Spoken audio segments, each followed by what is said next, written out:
Ladies and gentlemen, the topic I have received for my assigned topic discourse is Article 2, Section 4 of the United States Constitution, which in essence states that the President, Vice President, and other civil officers may be removed from office on impeachment for and conviction of treason, bribery, and other high crimes and misdemeanors.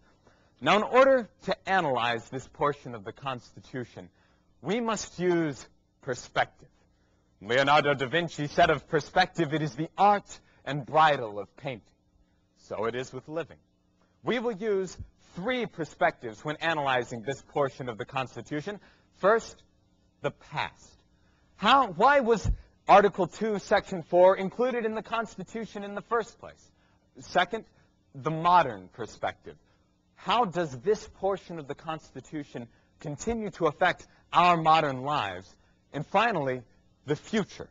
How will Article 2, Section 4 likely affect life in this nation in the years to come? First, the past.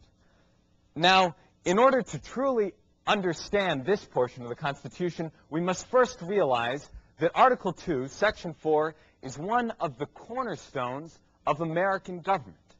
It is a part of the concept of checks and balances. Now, the first thing that had to be decided regarding this specific article was whether this is a casual part of the checks and balance system or not. Now, some of the powers of checks and balances are exercised all the time. For example, the President's veto of congressional legislation or the Supreme Court's use of judicial review.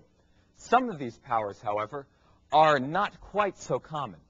The removal of a sitting Supreme Court justice or the passage of a constitutional amendment. These are rather rare events. The first thing that had to be established with Article 2, Section 4 was whether it was going to belong to the category of the former or the category of the latter. Now, this was actually a topic of much discussion at the Constitutional Convention, and the result might surprise some of us today. We must bear in mind that our Constitution was drafted at a time when the dominant philosophy of government was a concept called legislative supremacy. This philosophy was followed by 12 of the 13 congressional legislatures, and under this idea, the legislature was far and away the most powerful of the three branches of government.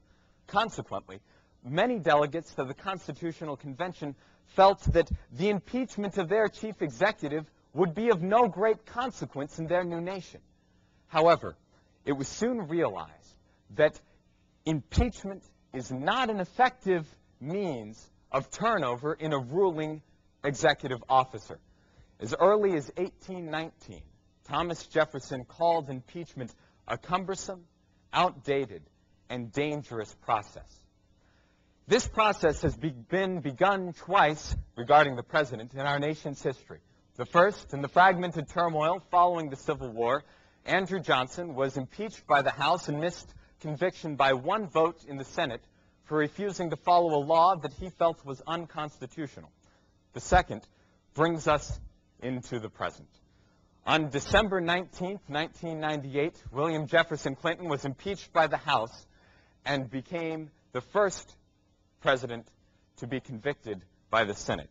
That conviction occurred on February 12, 1999. And as we look at the rubble of this colossal political battle, it becomes clear that our nation is no weaker.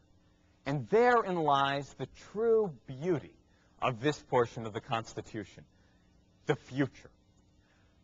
By providing a strict, coherent framework through which we can remove leaders that are not fit to rule, our Constitution ensures that that most dangerous time in government, the time of succession of a leader, will progress smoothly. Thanks to the wisdom of our founding fathers, we may be confident that Article 2, Section 4 will ensure that government of the people, by the people, and for the people shall not perish from this earth. Thank you.